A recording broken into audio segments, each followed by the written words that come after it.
자, 환영 들었습니다. 예.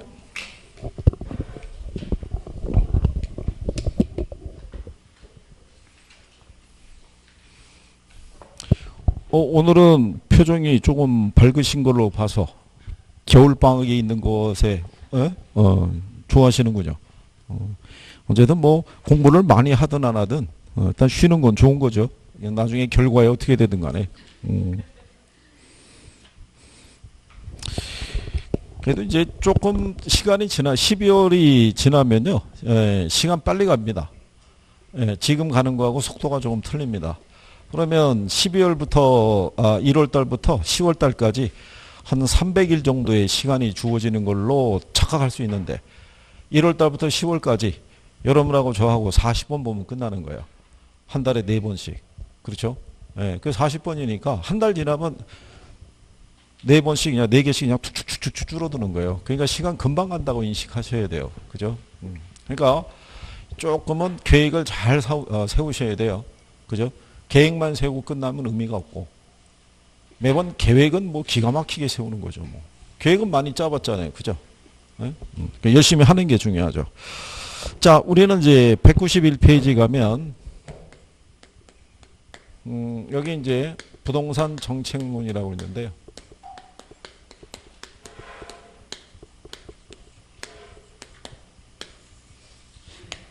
여기는 그 지난번에 설명해 드린 것처럼 시험 목차가 4가지로 구성이 되어 있어요.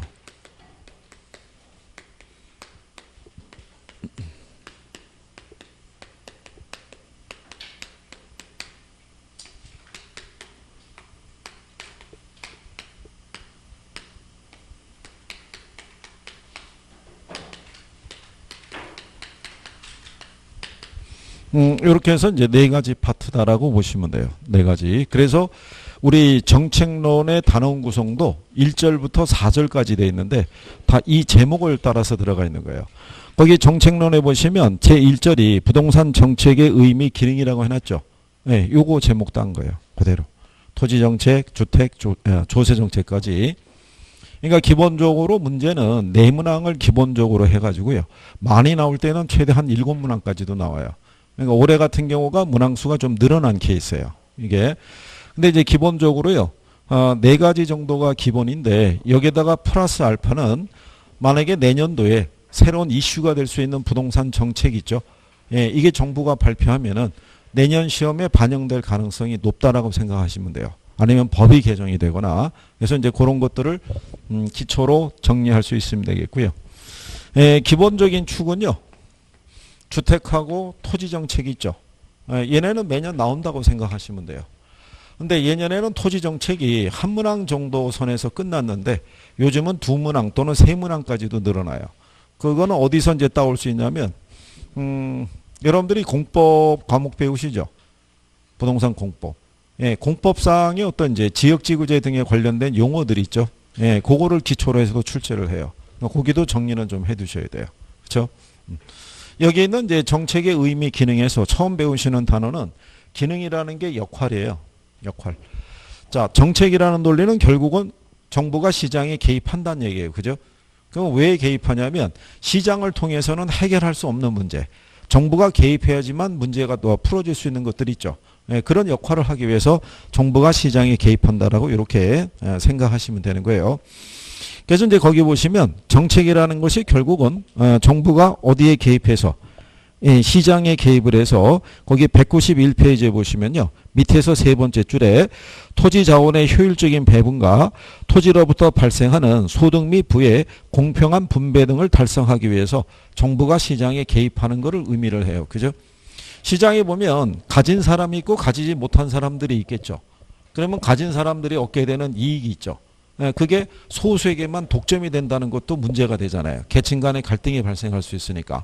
그러니까 그 사람들이 많이 가지고 있음으로써 발생할 수 있는 소득의 일부를 가지지 못한 사람들에게도 배분되어질 수 있게끔 정부가 유도할 수밖에 없다는 얘기예요. 그래서 정부가 요즘 강화시키는 게 뭐냐면 보유세를 강화시키겠다는 거죠. 그러니까 부동산을 여러 채 갖고 있거나 토지를 많이 보유하고 있는 사람들이 있을 거 아니에요.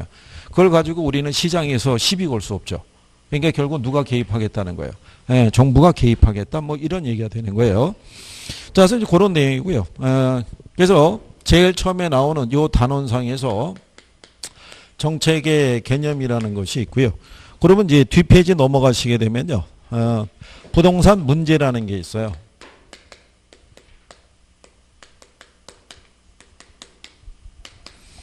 부동산 문제에 대한 부분은요. 크게 나누면은 토지 문제하고 주택 문제로 이렇게 나눠지는데요. 이 편제는 왜 이렇게 들어오냐면 예전에는 이제 편제가 요랬어요. 토지 문제가 있으면 토지 문제를 해결하기 위해서 뭐가 들어온다? 예, 정책이 들어오고요. 주택 문제가 있으면 주택 문제를 해결하기 위해서 주택 정책이 들어오는 이제 이런 논리로 썼는데 지금은 이 표현이 좀 바뀐 거예요. 바뀌어가지고 단원이 제목이 이렇게 바뀌었죠. 그러니까 이게 경제 논리로 들어오는 거예요. 요즘은. 그래서 문항의 출제가 시장기구에서 발생하는 여러 가지 이제 시장 실패를 유발하는 원인들이 있어요. 예, 그런 것들을 제거하기 위해서 이제 정부가 개입하더라. 뭐 이제 이런 것들을 기초해서 정리하시면 되겠고요. 여기는 제목만 갖고 간략하게 정리하시면 돼요. 여러분들이 생각하는 이 토지 문제 있죠. 가장 기본적인 게 뭐냐면 이게 부족하다는 거예요. 토지가. 근데 우리가 지금까지 살아오면서요. 땅이 부족하다는 생각은 해본 적이 없어요. 왜? 돈만 있으면 살 수 있는 게 땅이니까. 그런데 정부 입장에서 보면 우리나라의 국토 면적은 한정돼 있잖아요. 그런데 나날이 수요는 늘어나잖아요. 그죠? 그럼 거기에 따른 무슨 문제가? 토지 부족 문제가 심각하게 이루어지는 거예요. 그러면 거기에 따라서 정부는 우리가 보존해야 될 토지까지도 다 개발을 시켜가지고 택지로 전용해서 쓰기는 힘들어요. 그러니까 그거를 어느 정도는 조율을 해줘야 된다는 얘기죠. 그러니까 필요한 양보다는 항상 적은 양이 시장에 공급될 수밖에 없는 거예요.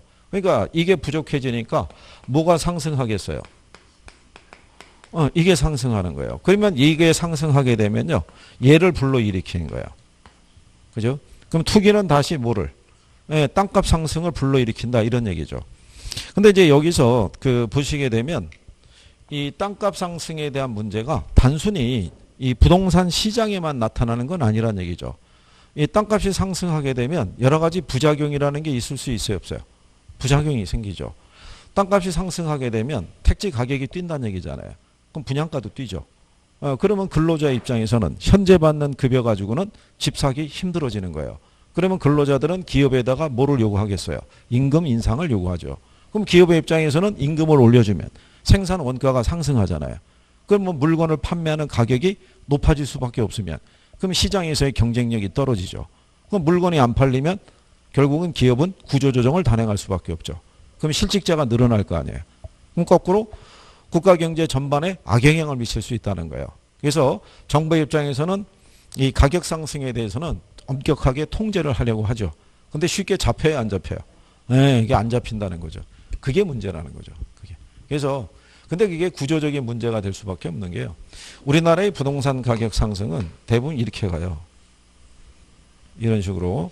그러면 올라갔죠. 그럼 정부가 개입을 해요. 개입을 해서 이 올라간 가격을 다시 원래로 떨어뜨리는 게 아니라 여기서 더 이상 못 올라가게끔 막아버리는 거예요. 그러고 난 다음에 다시 올라갈 거 아니에요. 그럼 또 개입하겠죠. 이걸 다시 원래 수준으로 떨어뜨릴 수는 없어요.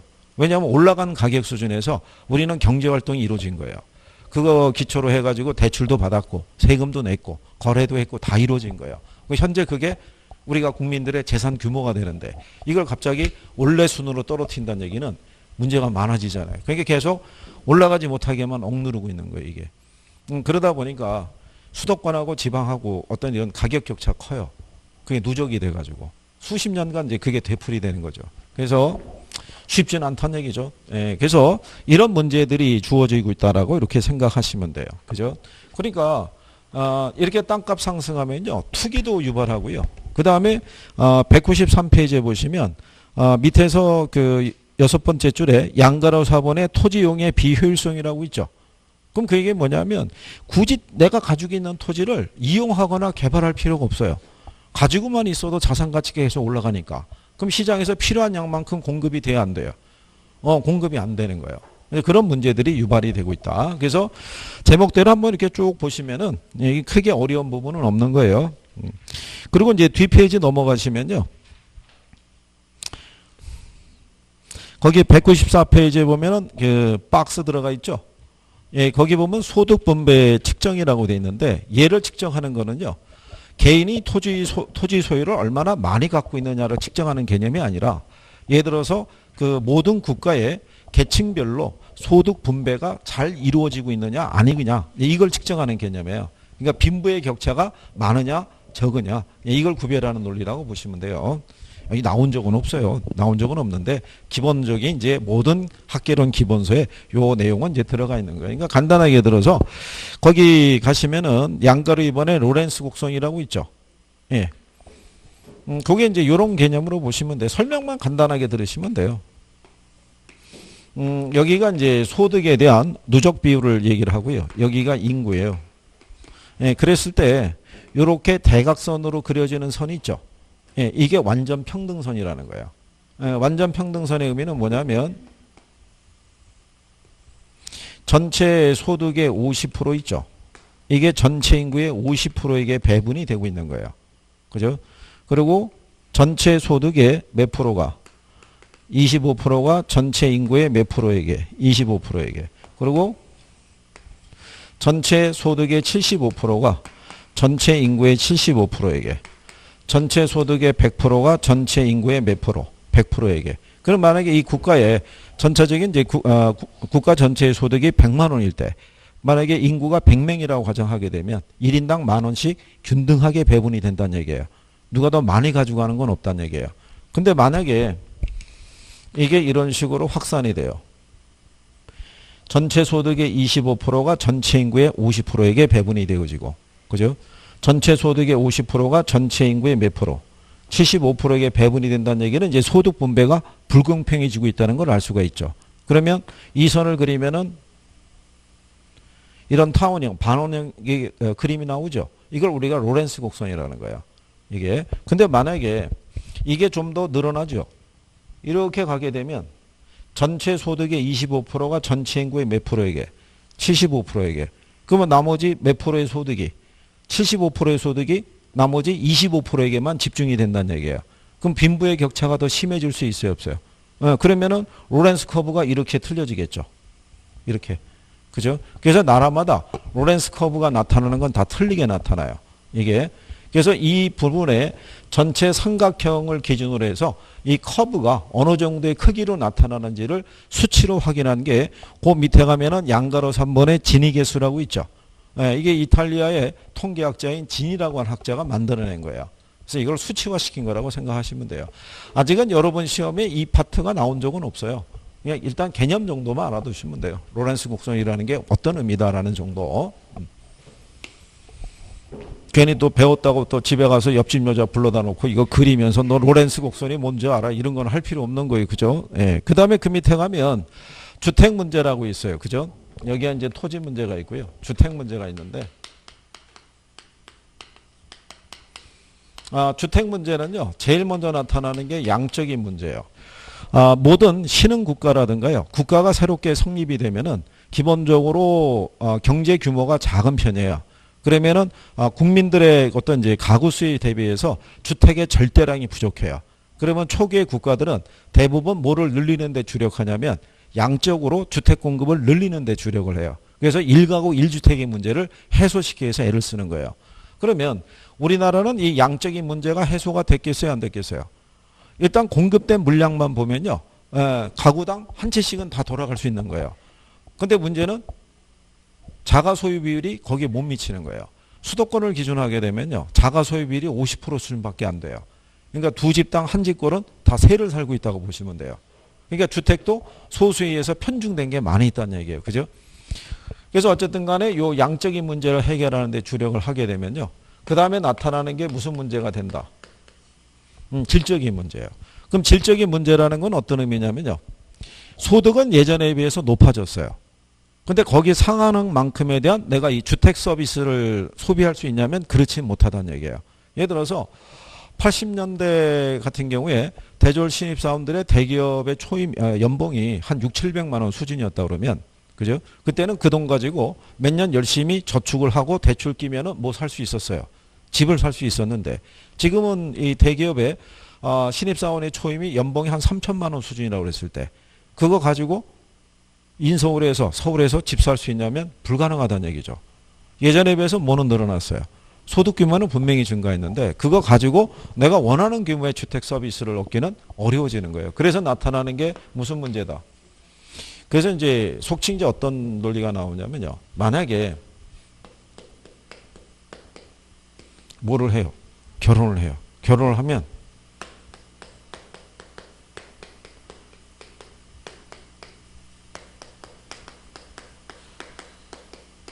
애들 교육시키고 내 집 마련하고 이거 있잖아요. 예, 이거 다 마무리하면 정년이에요. 그렇지 않겠어요? 이거 하면? 그럼 평생 여기에 매달리는 거예요. 여기. 근데 요즘은 이거 하기도 쉽지 않고 이것도 쉽지 않아요. 그죠? 자녀도 마찬가지잖아요. 길 가다가 만약에 어느 부부가 애를 한 셋 데리고 가면 우린 놀라는 거죠. 이야, 많이 버나 보다. 뭐 이런 생각을 하는 거죠. 그러니까 요즘은 몇 명밖에 한 명 또는 없어도 뭐 부부끼리 잘 살자 뭐 이런 게 지배적인 거예요. 그러면 나중에 구조적인 문제가 갖고 있는 어렵게 마련한 집이 있죠. 예, 이게 이제 우리 어르신들은 대부분 이거 애들 거라고 생각해요. 이거 애들 줄 거라고. 그래서 여기에다가 뭐 저당권이나 이거 설정하는 거 싫어해요. 그냥 그대로 깨끗하게 넘겨주는 거를 선호해요. 근데 주면 안 돼요. 주면 안 돼. 왜 주면 안 되냐면 지금 국민연금 가입하고 있잖아요. 그죠? 근데 대부분의 집이 애들이 한 명이라고요. 그렇잖아요. 그럼 얘네들이 결합해갖고 하나의 가구가 새로운 이제 이 가구가 만들어졌잖아요. 그럼 양쪽 집에는 소득이 없는 부모들만 존재하는 거예요. 그러면 한 집에서 얘네 혼자 벌어가지고 세 집 살림을 할 수는 없어요. 그렇잖아요. 근데 나중에 정년퇴직한 다음에 뭐가 많이 들어가요. 병원비가 많이 들어요. 약값이나 이런 게 많이 들어가요. 근데 그게 국민연금으로 해소가 안 돼요. 그러니까 주택연금을 같이 지원을 받아야 돼요. 이게. 그랬을 때 이게 진행이 될 수 있는 거예요. 그래서 지금부터 애들에게 교육을 시켜야 돼요. 이 집은 아빠 엄마 거야. 네 집은 네가 벌어서 사야 돼. 그죠? 아니 집을 사줄 능력이 있으면 관계가 없는 거예요. 사줄 능력은 관계가 없는데 그렇지 않으면 현실적으로 대응해야 되는 거예요. 나중에. 그러니까 어쨌든 뭐 그렇다는 얘기예요. 자, 그래서 대신 그러니까 여러분들이 이거 자격증 취득하셔서 그죠? 나름대로의 부를 축적해서 나중에 여러분들이 스스로 대처할 수 있으면 되죠. 그래서 나중에도 많이 벌어서 애들 뭐 집도 사주고 한 채씩 주고 그럼 얼마나 좋겠어요. 그죠? 그러려고 그러면 일단 합격하고 봐야 되잖아요. 합격을 해야 그 다음에 그림을 그릴 수 있잖아요. 그죠? 기대해 보겠어요. 그죠? 1월 달부터는 이제 간단하게 한번 우리가 테스트도 해보고, 그죠? 독려해야 되지 않겠어요? 지금의 얼굴 표정 갖고야 뭐 제가 알 수가 없죠. 내 실력을 갖고 있는지 확인할 수가 없잖아요. 그러니까 진실을 우리가 진실 게임을 한번 해야 된다는 얘기. 답안지는 거짓말 하지 않거든요. 답안지는. 그래서 그걸 통해서 개선해 나가는 거예요. 개선을. 그래서 궁금한 거 있으면은 언제든지 자꾸 물어봐야 돼요. 에? 혼자만의 아픔으로 간직해봐야 아무도 알아주지 않아요. 그죠? 그러니까 그 다음에 이런 이제 부동산 문제가 있을 때요. 뒷페이지 넘기시면 부동산 문제의 특징이라고 돼 있어요. 그죠? 문제의 특징을 보면은 이런 식으로.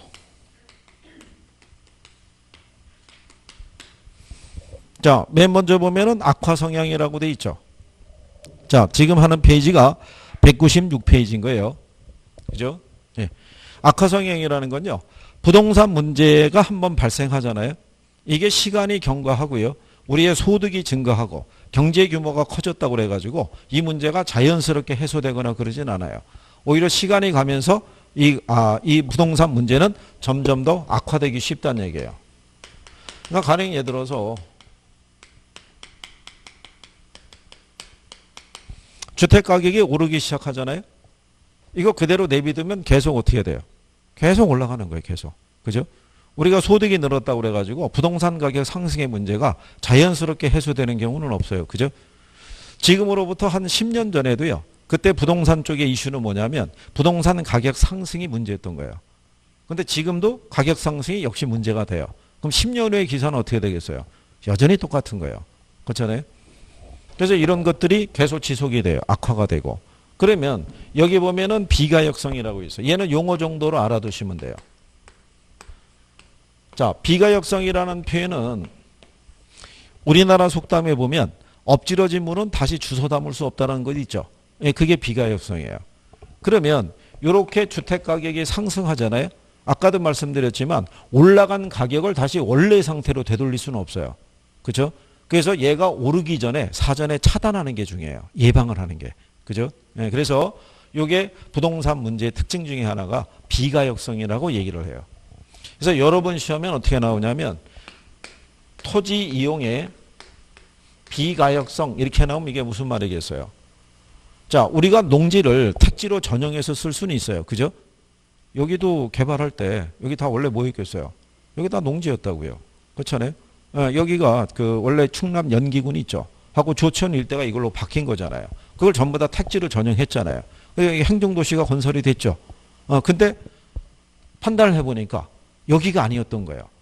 여기로부터 한 10km 떨어진 곳이 훨씬 더 최적화된 곳이었던 거예요. 그죠? 그러면 옮겨갈 수 있다 없다? 없는 거예요. 이 상태에서 이거 철거하고 다시 글로 간다는 건 있을 수가 없는 거예요. 그러니까 토지 이용이라는 거는 한번 이루어지면 원래 상태로 되돌리는 거는 어렵다는 거예요. 그게 뭐라고 얘기한다? 그걸 비가역성이라고 그래요. 그래서 우리가 장기적인 관점에서의 아주 여러 가지를 꼼꼼히 따져가지고 토지 이용을 전개해야 된다고 얘기를 해요. 그러니까 여기 나와 있는 게 지속성이에요. 지금 말씀드린 대로 오늘의 문제만은 아니라는 거예요. 어제의 문제이자 오늘의 문제이자 내일의 문제의 성격을 띠고 있어요. 그러다 보니까 해결 수단도 다양해지는 거예요. 옛날에는 그냥 부동산 거래만 통제하는 걸로 끝날 수 있었는데 지금은 그거 하나만 갖고는 문제 해결이 안 되는 거예요. 그러니까는 부동산 거래를 원천적으로 차단하기 위해서 대출 규제도 강화시키고, 그렇죠? 이자에 대한 부분도 높여주고, 대출을 받을 때 우리가 집을 담보로만 대출을 받을 수 있는 게 아니라 소득 근거가 있어야지만 대출을 받을 수 있도록 여러 가지 측면에서의 규제가 들어와야 돼요. 그러니까 지금은 그래서 정부가 부동산 대책을 내놓으면은 종합대책, 종합정책 뭐 이런 식으로 들어오는 거예요. 하나의 어떤 이제 규제만 갖고는 안 된다는 얘기죠. 이런 게 이제 부동산 문제의 특징인데 여기 중에서 근래도 쓸 수 있는 건 요 정도밖에 없어요. 뭐 비가역성. 네. 나머지는 예전에 한번 나왔던 거예요. 예전에 이렇게 앞글자 따서 나왔어요. 그래서 다음 중에서 부동산 문제의 특징에 해당되지 않는 거 뭐냐. 여기 비가 빠진 거예요. 그래서 그 옛날에는 왜 이렇게 줬냐면 옛날에는 80문제 있죠. 이거 80분에 풀도록 했었어요. 80문제를. 그러면 문제당 1분도 안 되는 상태에서 답을 찾을 수 있어야 돼요. 그러니까 그때는 문제가 아주 쉽게 나온 거예요. 글자만 따가지고 조금 외우고 들어가면 그냥 맞는 거예요. 기본서를 벗어나는 수준에서는 안 나왔었어요. 근데 이제 누가 항의했겠어요? 여러분들의 선배들이. 이게 무슨 말도 안 되는 소리냐. 80문제를 어떻게 80분에 푸냐. 시간을 더 달라 이렇게 얘기한 거예요. 알았다. 그러면은 20분 더 드릴게요. 이렇게 된 거예요. 그럼 몇 분 준 거예요? 100분. 100분을 줬으니까 1분 이상 걸리는 문제도 낼 수 있는 근거가 되는 거죠. 그렇지 않겠어요? 그래서 이제 늘어난 거예요. 원래 여러분 시험에 계산기를 갖고 들어갈 수 없었어요. 암산으로 계산하게끔 유도해 있었어요. 그죠? 근데 지금 계산기 갖고 들어갈 수 있어요. 누가 그렇게 요구했겠어요? 여러분들의 선배들이. 아니, 그때는 계산 문제도 2개밖에 안 나왔어요. 2개. 그죠? 그런데 거기다 대고 우리에게 계산기를 달라 뭐 이렇게 아우성을 친 거죠. 알았습니다. 계산기 드릴게요. 그럼 계산기 줬으니까 루트 계산도 할 수 있고 뭐 이런 게 되잖아요. 그죠? 암산으로 분수식 계산하기는 쉽지는 않아요. 그죠? 우리가. 근데 뭐 좀 다양하게 나오잖아요. 다양하게. 그러니까 저희가 요구한 게 아니라 여러분 선배들이 요구한 거예요. 그러니까 저희들은 그거 무마하기 바쁜 거예요. 그래서 가끔 얘기하는 거예요. 또 합격했다고 영어 넣어야 된다 뭐 이런 얘기하면 안 되는 거예요. 아니요. 그 영어라는 과목이 들어가야 된다라고 주장한 게 그게 90년대 후반부터 그랬어요. 90년대 후반부터 국가 자격고시 시험에는 영어가 들어가야 된다고 강하게. 그래서 간평사 시험은 영어가 들어갔어요. 간평사는. 중개사는 아직 안 들어가고 있는 거예요. 주택사도 마찬가지고. 그죠? 그러니까 여러분들이 지금 학개론하고 민법하고 비교하면은 어느 게 어려운 것 같아요? 둘 다 비슷해요? 학개론 민법이랑 다 그놈이 그놈이다 이런 얘기죠?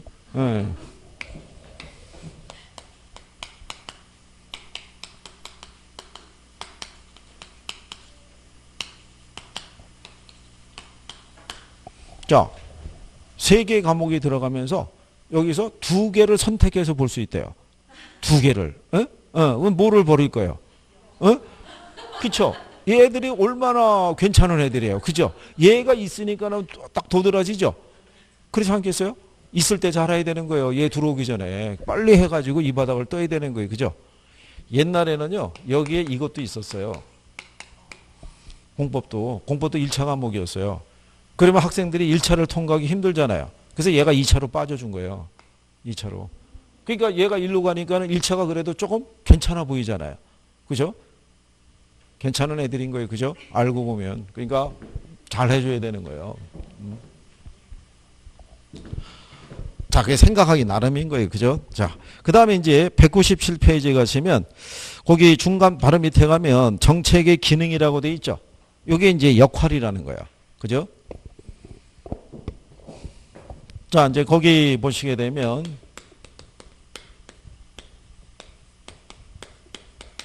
자, 기능이라는 제목을 달고 있는데요. 제일 먼저 보시면 정부에 대한 뭐가 있어요? 네, 시장 개입이 있어요. 그러면 정부는요, 왜 시장에 개입을 하냐면요, 일정한 뭐를 하기 위해서, 역할을 수행하기 위해서 개입한다는 거예요. 그 역할이 크게 보면 2가지로 나눈다는 거예요. 첫 번째가 무슨 기능이 있냐면, 네, 정치적인 측면에서. 자, 정치적인 측면에서는 이거를 달성하기 위해서 들어온다는 거예요.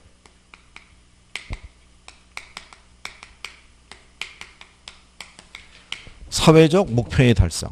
사회적 목표. 그러면 요 사회적 목표라는 것은요, 효율성이라는 것도 있을 수 있고요. 형평성이라는 것도 있을 수 있어요.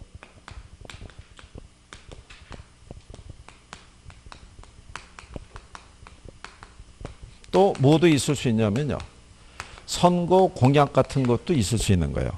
선거 공약을 이행하기 위해서. 자, 우리나라에서 왜 대선이 있잖아요. 네, 대선에서 보면은 이제 대선 이제 후보들이 나오잖아요. 그 양반들의 공약 중에 가장 공통적인 게 뭐냐면, 자기가 재임하게 되면 제 임기 동안에 공공임대주택 있죠. 네, 그거 공급하겠다고 얘기를 해요. 우리나라는 공공임대주택에 대한 인식도 좀 낮은 편이고요. 그죠? 네, 그 공급되는 물량도 상대적으로 적은 편이에요. 그래서 그게 쉽게 적용이 안 되는 거예요. 그리고 지금도 왜 청년 행복주택 뭐 이런 얘기 들어보셨죠? 예. 그게 서울 쪽에서 그거 공급하려고 그랬을 때 그 지역의 임대업자들이 다 반대한 거예요. 걔들이 들어오게 되면 주거 환경에 어떤 악영향을 줄 수도 있고, 근데 궁극적인 건 그거죠. 그게 임대료가 싸잖아요. 그러니까 젊은 친구들이 기존에 세를 들어가는 것보다는 글로 들어가는 게 임대료 부담이 덜하니까. 그럼 결국은 자기들의 수익 구조가 어떻게 돼요? 안 좋아지니까. 그래서 반대하는 경우도 있고, 임대주택에 거주한다고 해서 그 사람이 뭐 예를 들어서 뭔가 이상하거나 뭔가 범죄를 저지르거나 그런 건 아닌데, 걔네들이 들어오면 집값이 또 떨어진다는 게 표면적으로 나오는 거예요. 그죠? 근데 임대주택에 사는 사람 무시하면 돼요, 안 돼요? 안 되는 거죠.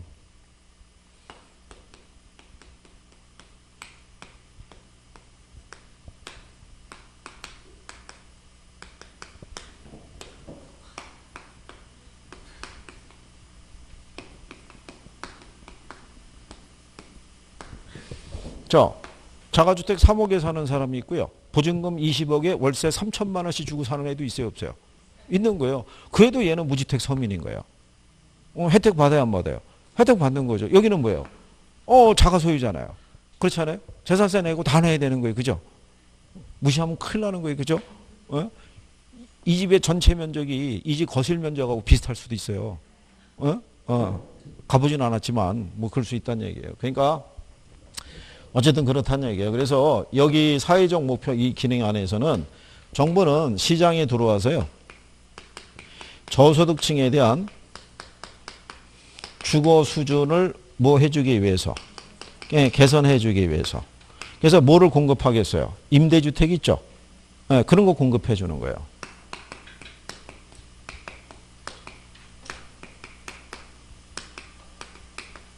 그렇죠? 그 다음에 또 뭐도 해주냐면 이런 것도 유도하는 거예요. 뭐 공공임대주택을 공급해 주는 것도 소득 재분배 효과가 있고요. 또 정부가 과세를 함으로써 무슨 효과를 거둘 수 있어요? 소득 재분배. 그렇죠? 지난 시간에 한번 말씀드렸었죠. 기억하시나요? 3살짜리가 왜 주택 두 채를 보유하고 있어서 그게 또 화제가 됐던 경우가 있잖아요. 우리 시장에 보면 신생아가 둘이 있는데 얘는 부자 할아버지 둬갖고 출생 기념으로 가령 예를 들어서 주식을 갖다가 한 100억 정도 이렇게 상속받으면서 나오는 애가 있죠. 그리고 얘는 깔끔하게 태어난 애도 있어요, 없어요? 있잖아요. 그러면 얘들이 공정한 성장이 되겠냐고요. 안 될 거 아니에요. 근데 이거를 아니 부자 할아버지가 자기 손주가 이뻐가지고 주는 건데 그걸 우리가 시비 걸 수 있어요, 없어요? 우린 시비 걸 수 없는 거예요, 시장에서는. 그러면 이 문제를 해소하기 위해서 누가 개입할 수밖에 없어요? 정부가. 그래서 상속세, 증여세 부과해서 이 중에 일부 걷어들여 갖고 얘도 일정한 교육을 받을 수 있게끔 지원을 해줘야 된다고요. 그거를 시장에서는 못 해주니까 누가? 정부가. 이대로 맡겨놓으면 시장에서는 집 구하기 힘들잖아요. 그러니까 정부가 이렇게 공급해 주는 거예요. 그죠? 그게 무슨 기능이다?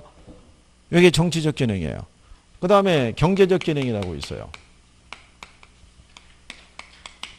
자, 경제적 기능에 대한 거는요, 페이지 이제 198페이지에 가시면은 경제적 기능이라고 해놨죠. 거기 보시면 첫 번째 조건이 뭐라고 해놨냐면, 이렇게 해놨어요. 뭐를 수정하기 위해서? 시장의 실패를 수정하기 위해서. 그렇죠? 자, 근데 여러분들은 지난 시간에 경제하면서 시장의 실패에 관한 기본 원리를 잠깐 들으셨어요. 기억은 안 나시겠지만. 그렇죠? 기억이 안 나는 게 또 정상이죠. 그죠? 여기서 다시 우리가 뭐 할 때 했냐면 균형 가격하고 균형 거래량 있죠. 그거 할 때 본 거예요. 그때 시장의 자동 조절 기능이라고 배우셨죠. 뭐를 매개로?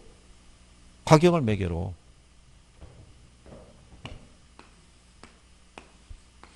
이렇게 수요 곡선하고 공급 곡선이 있을 때요. 여기서 결정된 가격이 균형 가격, 균형 거래량 이렇게 배우셨던 거예요. 그죠? 근데 시장에서 가격이 이렇게 상승하죠. 가격이 상승하면 수요량은 어떻게 돼요? 줄어들죠. 공급량은요? 늘어나잖아요. 그러면서 어떤 현상이 발생해요?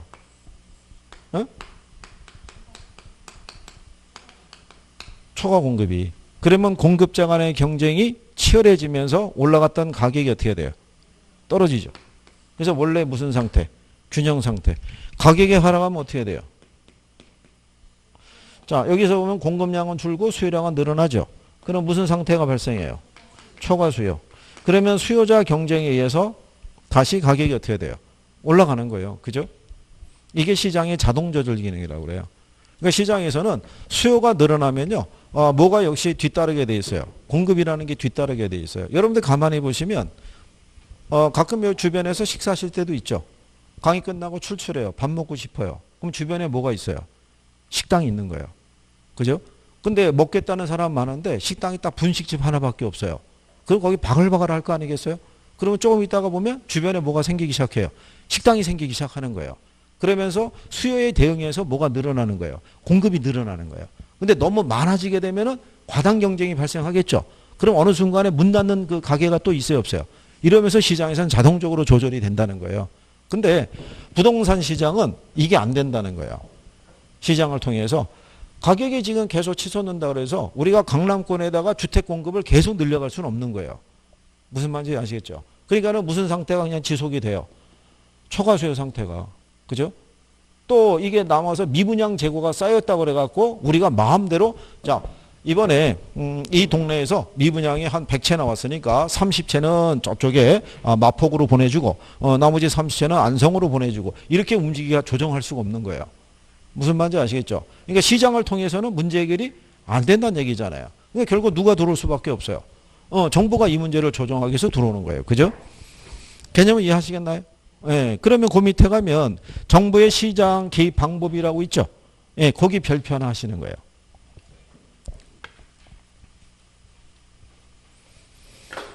자, 그러면 정부의 이제 시장 개입 방법이 있어요. 이게 이제 처음 들으신 분들은 제목이 노란색으로 들어가면은 별표 하나라는 얘기예요. 그럼 시험에서 물어본다, 안 물어본다? 물어본다는 거예요. 그죠? 지금 이렇게 하얀색으로 해가지고 이렇게 설명해 드리는 거는 나중에 반복해서 들어서 개념을 이해하실 수 있으면 돼요. 근데 우리가 중요한 건 포인트가 중요하잖아요. 나오냐 안 나오냐가 중요하잖아요. 그죠? 네, 거기는 이렇게 뭐로 해주는 거예요? 노란색으로. 그러면 나중에 선생이 테스트할 때도 문제로 줘야 안 줘요? 문제로 주는 거예요. 얘는 아마 7번 문제로 등장할 예정이에요. 답은 홀수인가 그래요. 그죠? 알아서 선택을 하셔야 돼요. 자, 그러면 우리가 이 방법을 보게 되면 직접 개입 방법이라고 있어요. 그러면 이 직접 개입 방법이라는 건요. 정부가 어디에 들어온다는 얘기예요. 네, 시장에 개입한다는 얘기예요. 시장에 개입해서 수요자 및 공급자로서의 역할을 수행하는 거예요. 정부가 시장에 개입을 해서 토지를 사서 비축할 수도 있고요.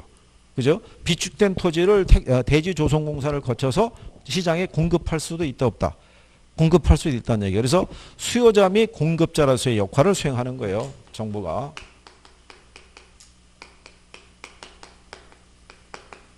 그거는 이제 거기 교재에 보면은 다 나와 있는 거예요. 그죠?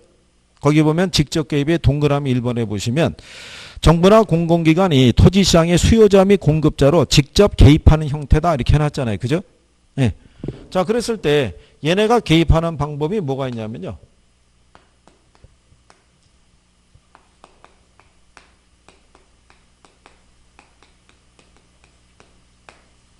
공공토지 비축제도라고도 얘기를 하고요. 요거를 또 다른 표현으로 뭐라고 되냐면요. 토지은행제도라고도 얘기를 해요. 그 다음에 또 뭐가 있냐면요. 공영개발 방식이라고 있어요. 요거는 무슨 방식이라고 하냐면요. 이거는 수용 방식 또는 매수 방식이라고도 얘기를 해요.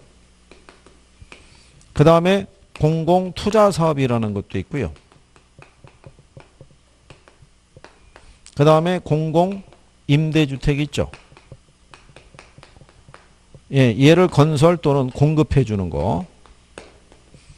근데 가만히 보면 거기 다 종류는 다 있어요. 그죠? 기본적인 건. 근데 여기 보시면 공통점이 뭐예요? 공이 들어가는 거예요. 기본적으로. 예, 그래서 나중에 출제자들이 문제를 구성해 줄 때 만약에 얘네를 표현해 줄 때 만약에 여기 제가 4가지 나열해 드렸잖아요. 예, 그러면 2개에서 3개는 공이 들어가는 걸로 줘요. 근데 나머지 하나에서 2개는 이런 표현이 있죠. 수용이라든가 토지은행이라든가 이렇게 바꿔주는 거예요.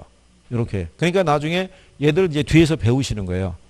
용어들을. 예, 그러니까 그거 배우면은 얘가 같은 논리구나라는 걸 이해할 수 있을 거예요. 그죠? 그러니까 제목만 봐도 구별할 수 있다는 거예요. 그죠? 얘는 어렵지 않게 나와요. 그리고 간접 개입 있죠. 간접 개입은 정부가 시장에 개입하는 게 아니고요. 시장 참여자들의 경제적 동기를 조정해 주는데, 자, 이거는 이렇게 생각하시면 돼요. 부동산 시장에 들어와서 우리가 거래라든가 투자하려는 사람들은 어떤 목적을 갖고 들어오겠어요? 이윤을 얻기 위해서 들어올 거 아니에요. 그죠? 근데 만약에 자기가 생각한 만큼에 대한 뭐가 이윤이 크지 않다고 싶으면 시장에 들어와서 투기적인 거래나 이거 할 이유가 없죠.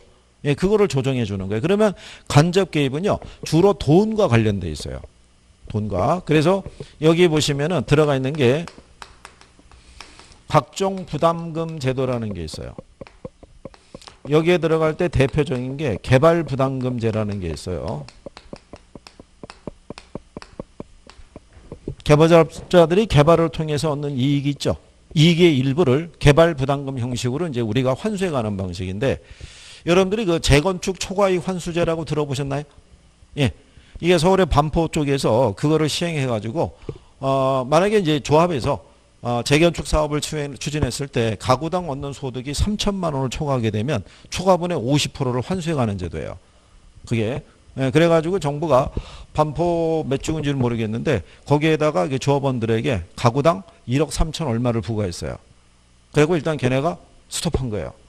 왜냐하면 이게 차익이라는 게 현금이 아니잖아요. 나중에 걔를 매각을 했을 때 그 돈이 들어오는 거지. 그렇지 않겠어요? 근데 일단 그 사업을 추진하려면 걔를 내야 되는 거예요. 그럼 낼 수 있는 방법이 현금을 1억 이상 갖고 있는 사람이 누가 있겠어요? 그럼 결론적으로는 대출을 받거나, 근데 그 대출 받기가 쉽다 어렵다? 어렵잖아요. 그럼 결국 어떻게 해야 돼요? 팔아야 되는데. 이게 전매 제한 기간이라든가 이게 매각에는 또 규제가 있으니까. 그러니까 그게 안 되면 포기할 수밖에 없더라는. 그러니까 그렇게 압박을 가하는 거죠. 그렇게. 그래서 그런 게 이렇게 이제 부과하는 제도가 있고요. 근데 이게 여러분 시험에 어떻게 나왔냐면 각종 부담금 제도 있죠. 이거 직접 개입이다. 그럼 틀릴 거 아니에요. 그죠? 개발부담금 제도는 직접 개입의 형태이다. 그럼 틀릴 거 아니에요. 이런 수준으로 주는 거예요. 그죠? 간단하게 구별할 수 있어요, 없어요? 구별할 수 있죠. 그러고 난 다음에 각종 세금이 있죠. 그죠? 자, 세금 중에 보면 정부는 틀림없이 이 부분은 기본적인 상식으로 갖고 가셔야 돼요. 부동산 보유세 아시죠? 예. 보유세 중에 보면 국세가 있어요. 그죠? 예. 국세가 뭐냐면 종부세예요. 종합부동산세 아시죠? 지방세가 재산세예요. 그래서 여러 번 시험에는 이렇게 등장해요. 여기 종류상에서. 그런데 작년 시험에는 이게 출제했던 거예요. 뭐가? 종부세가. 보유세이자 국세이자 목적세인 게 뭐냐? 그래갖고 답이 종부세 이렇게 나온 거예요. 여기에. 그 다음에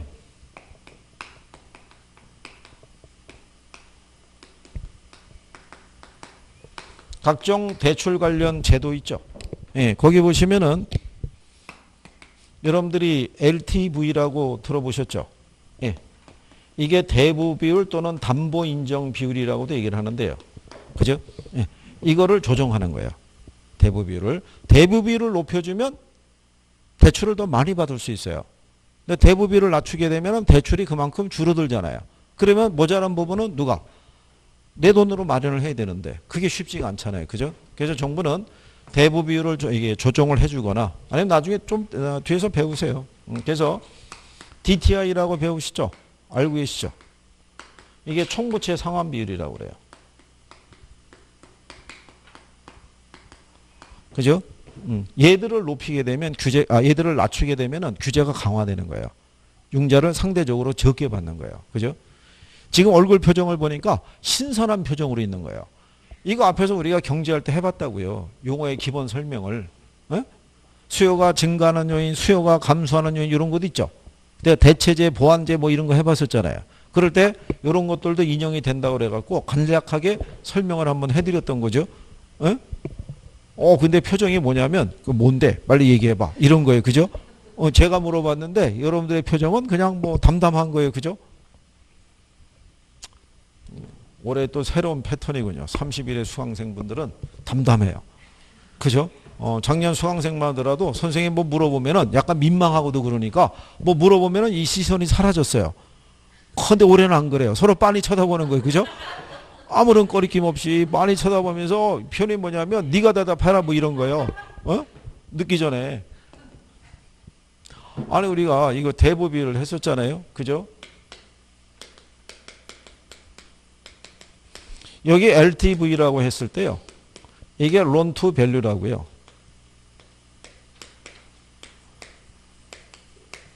근데 여기 2가 이게 슬레이시움이라고 그랬어요. 그죠? 그래서 이걸 쓰게 되면 L 오버 V가 된다고요. 예전에 여러분들이 왜 영어 수업 시간에 기수서수 읽는 거 배우셨죠? 그죠? 그래서 가치 위에 뭐가 있다? 부채가 있다는 뜻이에요. 그래서 대부비율이라는 거는 부동산 가치에 대한 융자금의 크기 있죠? 이거를 백분율로 나타낸 거예요. 이거를. 그래서 만약에 여러분들에게 대부비율을 몇 프로를 주면요. 60%를 주게 되면 부동산의 가치가 100이라고 그럴 때 융자금의 규모는 100분의 얼마? 60. 그러니까 1억짜리면은 6천만 원까지 융자를 받을 수 있다는 거예요. 그죠? 근데 얘를 70% 주면 어떻게 되겠어요? 1억짜리 집이면은 7천만 원까지 융자를 받을 수 있다는 거예요. 그러니까 이 비율을 조정해 주는 거예요. 그렇죠? 예. 그래서 그거를 얘기하는 개념이다. 이렇게. 그래서 여기 직접 개입하고 간접 개입 정도는 구별하는 게 필요해요. 별표하셔서 여기 이거는 나중에 우리가 투자론 가서 또 해드려요. 중간중간에 반복이 되니까. 그 다음에 이제 거기 199페이지 가시면 박스 안에 정부의 실패라고 있죠. 자, 정부가 그러면 시장에 개입했다고 해서 모든 문제가 완벽하게 해결할 수는 없어요. 그죠? 정부가 개입을 하면서 오히려 문제가 더 악화될 수도 있어요. 없어요? 있는 거예요. 그걸 우리가 정부의 실패라고 그래요. 근데 정부는 이런 실패가 예견이 되면서도 개입할 수밖에 없어요. 정부가 개입하지 않으면 조정이 되지 못하는 문제들이 존재해요. 그래서 지난번에 말씀드린 것처럼 최저임금제 아시죠? 최저임금에 대한 그 정할 때 노사 두 쪽에 맡겨놓게 되면요. 그냥 끝없는 평행선이에요. 그렇지 않겠어요? 사측은 당연히 적게 주고 싶을 거고 노측은 당연히 많이 받고 싶을 거 아니에요. 지금 현재 우리나라 최저임금제 하면 아직 10,000원은 못 넘어갔죠. 그렇잖아요. 근데 어쨌든 정부가 개입해가지고 지금 거의 9,000원에 육박하는 수준까지 가 있는 거예요. 그렇지 않으면은 지금까지도 조정 중이었을 거예요. 근데 문제는 그렇게 해서 올라갔더라도 자영업 하는 분들은 그것 때문에 부담이 되고 힘들다고 얘기하고 또 아르바이트 하는 사람들은 그렇게 받아도 여전히 그거 갖고 생활하기는 힘들다고 얘기하는 거죠. 그래도 거기까지 조정되기까지는 누가? 정부가 개입을 해서. 이제 정부는 양쪽으로 다 욕을 먹는 거 아니에요. 그렇게 하면. 근데 그렇게 하지 않으면은 조정이 안 되니까. 그래서 정부가 개입할 수밖에 없는 그런 문제들도 있는 거예요. 근데 그 밑에 가면 부동산 거래 신고라고 있죠. 그러니까 정부의 실패에서는 그런 정도만 아시면 돼요. 정부가 시장에 개입할 때는 이 문제가 완벽하게 해결이 될 수 있다는 가정에서만 개입해야 된다. 이러면 틀리는 거예요. 무슨 말인지 아시겠죠? 정부가 개입하면은 시장의 문제를 완벽하게 해결할 수 있다. 이래도 틀리는 거예요. 그런 식으로 유도해 주는 거니까. 그 다음 그 밑에 하면 부동산 거래 신고라고 해놨죠. 예, 그거는 숙지해 두시는 거예요. 예, 거기 보면 거래 당사자는 부동산의 매매 계약 등을 체결한 경우에 그 실제 거래 가격 등 대통령으로 정하는 사항을 거래 계약의 체결일부터 며칠 이내. 예, 이게 이번에 이제 개정되는 거예요. 그죠? 언제? 내년 2월 20일 날. 그때 시행이 되는 거예요. 이게 시험에 한번 나온 거예요. 원래는 60일이었어요. 60일인데 이게 30일로 바뀌는 거예요. 무슨 말인지 아시겠죠? 그리고 이번에 그 주택금융공사법이 개정이 이제 또 시행령 개정하는 거 추진이 되고 있고요. 그 다음에 이미 저기 국무회의를 통해 가지고 주택연금의 가입 연령이 있죠. 예, 가입 연령을 60세에서 55세로 낮추는 것도 있죠. 예, 그게 이제 내년에 그 시행이 될 거예요. 그러면 우리 여기 교재에 있는 게 60세에서 55세로 바꿔야 돼요. 무슨 말인지 아시겠죠? 그러면 여러분 시험에 이용될 소지가 다분히 높아요. 이게 연초에 바뀐 거니까. 그래서 그런 건 나중에 바뀔 때 추가로 얘기해 드릴 테니까. 그렇게. 그래서 여기 우리 교재에 보면은 내년 2월 20일자로 시행이 된 애들은 기본적으로 다 들어가 있어요. 여기에 그렇게 보시면 될 거예요. 자, 그래서 요 정도까지 하셨고요. 그 다음에 옆에 199페이지 가면 시장 실패 원인이라고 있죠. 거기도 별표 하나 하시는 거예요. 그래서 우리는 잠깐 쉬었다가 시장 실패 원인을 한번 해보시는 거예요.